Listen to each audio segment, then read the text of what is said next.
Good morning, dear students. In our last video section, we have started unit number 2 and the read number 1, AutoFab technology. And in that section, we have taken some ideas of AutoFab technology. We have understand some criteria or the definition of AutoFab technology. So first of all, we have understand the definition and then its benefits. So in that section, AutoFab technology, we have understand that automated fabrication or the AutoFab technology is a one kind of different method, and in that case customer is a co-constructor, we can call. in uh, in that ways there is no any issue about the liability of products, any other risk or the patent right. And after that we have seen the benefits of AutoFab technology or the automated fabrication. So in that case the first benefit was better product quality. So there is a customer who made the product by themselves, so there is a first benefit is the good quality.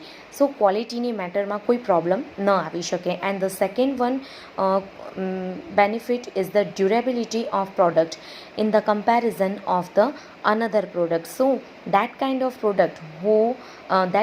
product which is made by the AutoFab technology is better in the comparison of other products. So this is the second benefit. So in that first benefit we have got this two benefits, and now the second benefit we have seen our last video section, and that is the more recycling from our old from our old stuff or the old instrument. We can get the new one product by themselves.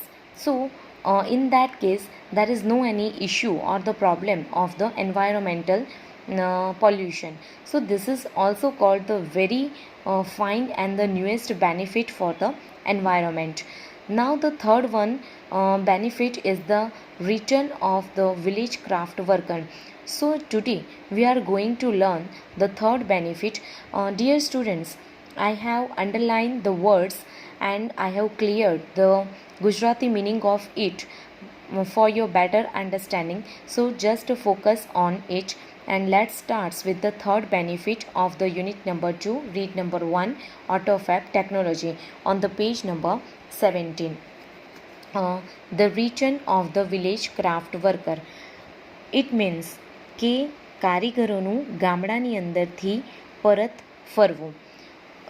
If mass production loses its economic advantage, huge centralized factories would disappear. Disappear means અદૃશ્ય થઈ જવું, centralized means કેન્દ્રીકૃત, and mass production એટલે કે જથ્થાબંધ ઉત્પાદન. તો if એટલે કે જો તોનો પ્રયોગ. તો જો જથ્થાબંધ ઉત્પાદન તેનો આર્થિક લાભ ગુમાવશે તો કેન્દ્રીકૃત થયેલા જંગી કારખાનાઓ જે હશે, જે ફેક્ટરીઝ હશે, એ અદૃશ્ય થઈ જશે. They will be replaced by smaller and community based facilities. Community, it means સમાજ આધારિત. And there will be a continuous decline in the amount of human efforts needed to produce material goods. It means continuous decline. Decline એટલે કે સતત ઘટાડો થતો રહેવો. શેનો? Human એફર્ટ્સનો એટલે કે માનવ પ્રયત્નનો.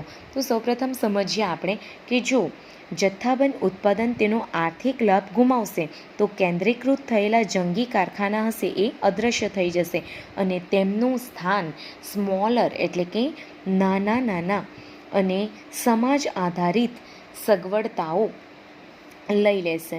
તેમનું સ્થાન કોણ લઈ લેશે? જે સમાજ આધારિત સગવડતાઓ હશે તે. નેક્સ્ટ વન છે કે there will be continuous decline in the human efforts. તો શું કહ્યું છે કે ચીજ વસ્તુઓના ઉત્પાદન માટે જે જરૂરી માનવીય પ્રયત્નો હશે એની અંદર સતત ઘટાડો થતો જશે. કેમ ઘટાડો થતો જશે? કારણ કે જો કેન્દ્રીકૃત થયેલા જે જંગી કારખાનાઓ છે એ જ અદૃશ્ય થઈ જશે તો ત્યાં કારીગરો કામ કરશે નહીં.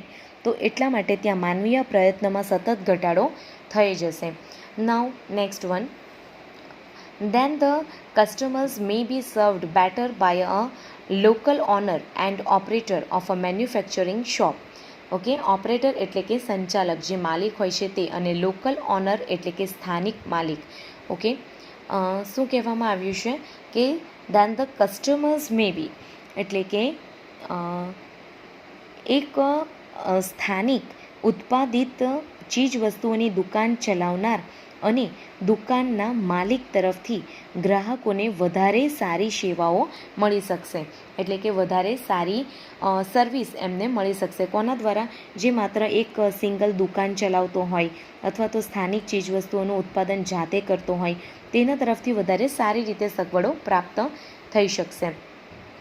Thus, the factories will become decentralized and the naturally talented village craft workers will be back with a bang. એટલે કે સફળતાપૂર્વક પરત ફરવું અથવા તો ધમાકા સાથે પરત ફરવું. ડિસેન્ટ્રલાઇઝ્ડ એ કોનું વિરોધી છે? સેન્ટ્રલાઇઝ્ડનું વિરોધી શબ્દ છે. ડિસેન્ટ્રલાઇઝ્ડ એટલે કે વિકેન્દ્રિતકરણ, બરાબર છે. તો કહેવામાં આવ્યું છે કે આ રીતે 10 એટલે કે THUS 10 એટલે કે આપ્યું જ છે THUS 10 એટલે કે આ રીતે કારખાના વિકેન્દ્રિત થશે અને કુદરતી રીતે જે હુન્નર ધરાવે છે અથવા તો જે આર્ટ ધરાવે છે એવા ગામડાના કારીગરો સફળતાપૂર્વક પાછા ફરશે. Now we will see the fourth benefit of this pros. New medical treatments એટલે કે નવી વૈદ્યકીય સારવારો ઉપલબ્ધ થશે by the method of autofab technology. Soon the scale of autofab will shrink to nanostructure level એટલે કે અતિ સૂક્ષ્મ માળખું. શ્રિંક એટલે કે ઓછું કરવું અને સ્કેલ એટલે કે માપક્રમ. સૂન એટલે કે જલ્દીથી, તો ખૂબ જ ઝડપથી ઓટોફેબના માપક્રમ સૂક્ષ્મ માળખાગત કક્ષામાં આવી જશે. Then the size of newly manufactured medical instrument will be no bigger than a drug molecule. Drug molecule એટલે કે ખૂબ જ નાનામાં નાનો કણ. તો કહેવામાં આવ્યું છે કે then the size of newly manufactured એટલે કે પછી નવી જે ઉત્પાદિત વૈદ્યકીય સાધનોનું કદ એક દવાના પરમાણુથી જરાય મોટું ન હોય, એટલે કે ઇન્સ્ટ્રુમેન્ટ એક દવાના પરમાણુ જેટલા નાના હશે. It will be possible to reconstruct ratified tissues and even reversal of matured tissue decay will be done. Decay એટલે કે નાશ પામવું અને રિવર્સલ એટલે કે ઉલટું કરવું અને મેચ્યોર્ડ ઇશ્યુ એટલે કે પૂર્ણ રીતે વિકસિત એવા કોષો અને રેટિફાઈડ ટિશ્યુઝ એટલે કે જેમાં મંજૂર કરાયેલા અથવા તો સ્વીકારાયેલા હોય એવા કોષો. તો કહેવામાં આવ્યું છે કે વૈદ્યકીય સાધનો કેવા એક દવાના પરમાણુથી પણ જરા મોટા પણ ન હશે. એટલે કહ્યું છે કે જે સમર્થિત સજીવ કોષને આપણે પુનર્નિર્મિત કરવાનું અને પૂર્ણ વિકસિત કોષને મૂળ સ્વરૂપમાં લઈ આવવાનું અથવા તો લઈ જવાનું, નાશ કરવાનું શક્ય બની શકશે. કોના દ્વારા? ઓટોફેબ ટેકનોલોજી દ્વારા. Now next one, the extension એટલે કે લંબાવવું, જેને એક્સપાન્ડ કહીએ છીએ તે. તો the extension of human life span will be continue. Life span એટલે કે જે માનવનો કાળ છે, માનવ જીવનકાળ છે તેની વાત કરી છે કે માનવ જીવનકાળ નિરંતર વધતો રહેશે કેમ કે ઓટોફેબ ટેકનોલોજી એટલા સારા સાધનોનું નિર્માણ કરશે. The health of old people will be improved એટલે કે વૃદ્ધ વ્યક્તિઓનું આરોગ્ય સુધરશે. It is likely that people will gain the ability to painlessly redesign their bodies એટલે કે લોકોને તેમના શરીરને દર્દ વગર ફરીથી સ્વસ્થ એટલે કે આરોગ્યપ્રદ બનાવવાનું હવે શક્ય બનશે. ઘણીવાર પદ્ધતિઓ એટલી બધી દર્દનાક હોય છે કે એ ઝડપથી સારી થઈ શકતું નથી, પરંતુ ઓટોફેબ ટેકનોલોજીના જાદુને કારણે જાણે કે એ શક્ય બનશે એટલે કે પેઇનલેસલી, એ પણ દર્દ વગર. The combined effect of such changes could be dramatic. Dramatic એટલે કે અકલ્પનીય, બરાબર છે. કેવી ઇફેક્ટ? તો કે આ પ્રકારના ફેરફારોની સંયુક્ત અસર, કમ્બાઇન્ડ એટલે કે સંયુક્ત અસર અકલ્પનીય હોઈ શકે છે. It is believed that after some years a small mountain top community could be self sufficient. Self sufficient એટલે કે આત્મનિર્ભર, with a collection of fabricators and a solar power generators. એટલે જે પર્વતોના શિખર પર, એટલે કહેવામાં આવ્યું છે કે એવું માનવામાં આવે છે કે થોડાક વર્ષ બાદ તો કોઈ પર્વતના શિખર ઉપર રહેતો એક નાનો જે કોમ્યુનિટી હશે, એક નાનો જે સમાજ હશે, એ પણ આ પ્રકારના સાધનો અને સૂર્ય શક્તિવાળા જનરેટરના સંયોગીપણાથી આત્મનિર્ભર બની શકશે. હંમેશા પર્વતોના શિખર પર જે હોય ને એને બહુ જરૂરિયાત પડતી હોય દરેક બાબતની, પરંતુ આ ટેકનોલોજીના માધ્યમથી એ પણ આત્મનિર્ભર બની શકશે. Next one, as the methods of AutoFab advance, the form of raw materials will be unimportant. Unimportant એટલે બિનઅગત્યનું. તો ઓટોફેબની પદ્ધતિઓ જેમ જેમ આગળ વધી રહી છે તેમ તેમ કાચા માલનું જે સ્વરૂપ છે એકદમ અનઇમ્પોર્ટન્ટ એટલે કે બિનઅગત્યનું થઈ જશે. Sophisticated autofab machines will be capable of rearranging molecular structure to generate any object from them. Sophisticated એટલે કે જે અદ્યતન છે, લેટેસ્ટ છે તે. તો જે ઓટોફેબના અદ્યતન યંત્રો કોઈ પણ વસ્તુ પેદા કરવા માટે પરમાણુ માળખાની પુનઃ ગોઠવણી કરી શકશે.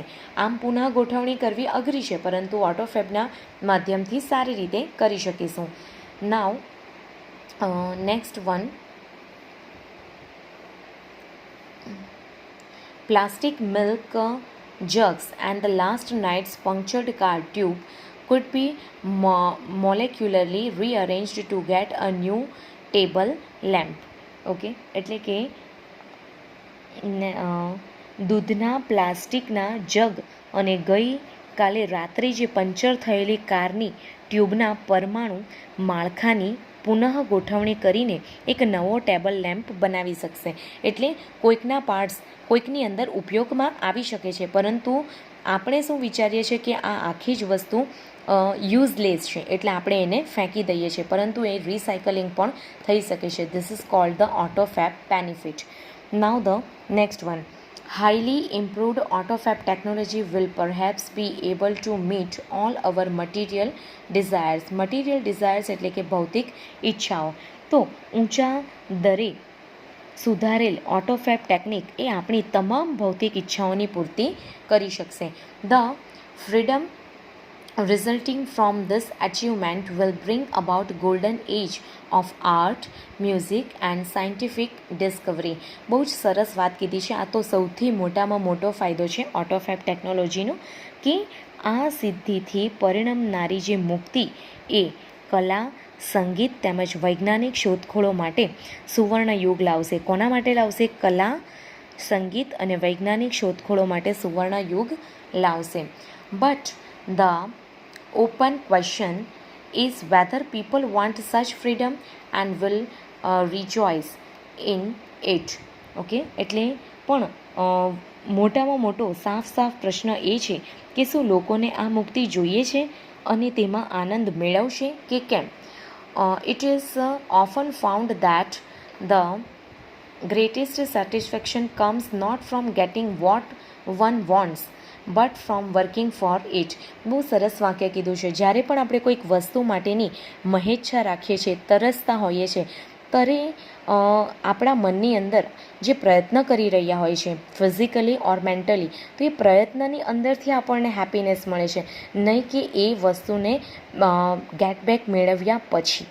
એટલે જે બેનિફિટ આપણે જે જોઈએ છે, જે આનંદ જોઈએ છે, એ તો આપણને માત્ર એ મેળવી લીધા પહેલાં જે પ્રયત્ન કરી રહ્યા હોઈએ છીએ એ પ્રયત્નમાંથી મળે છે. એ વસ્તુ આવી ગયા પછી એનો એ આનંદ એટલો રહેતો નથી, એવું કહેવામાં આવ્યું છે. તેમ છતાં એનું એક લિટરલ ગુજરાતી સમજી લઈએ કે જીવનમાં એવું ઘણીવાર જોવા મળ્યું છે કે વ્યક્તિને જે જોઈએ છે તેમાંથી મહત્તમ સંતોષ મળતો નથી, પરંતુ એના માટે કામ કરવામાંથી જે મંચ્યા રહે છે, રચ્યા પચ્યા રહે છે તેમાંથી મળે છે. Now next one. In life, it is often found that the greatest satisfaction comes not from getting what one wants but from the working for it. The greatest challenge facing humanity as we proceed into the age of automated fabrication is to find a meaningful use for ourselves. Proceed એટલે કે પ્રવેશી રહ્યા છે, enter કરી રહ્યા છે. તો શું કહ્યું છે કે આપણે સ્વયં સંચાલિત ઉત્પાદનના યુગમાં પ્રવેશી રહ્યા છીએ, ત્યારે માનવજાતની સામે એક મોટો પડકાર છે કે આપણા માટે સાર્થક ઉપયોગ કયો તે નક્કી કરવાનો છે. કારણ કે ઘણી વખત એવું જોવા મળે છે કે બીજાએ બનાવેલી પ્રોડક્ટ્સ હોય છે એટલા માટે એ એક્સચેન્જ કરવાનો પ્રોબ્લેમ્સ આવે છે, પરંતુ આપણે બનાવેલી પ્રોડક્ટ્સ હોય એટલે કે આપણે સ્વયં સંચાલિત યુગમાં પ્રવેશી રહ્યા છે તો તેની અંદર કોઈ પ્રોબ્લેમ્સ રહેતા નથી, એટલા ઓછા રહે છે. અને that is technique called name the AutoFab technology. Okay, so here your unit number 2 and the read number 1 AutoFab technology is completely over with its understanding. Jai Shri Krishna.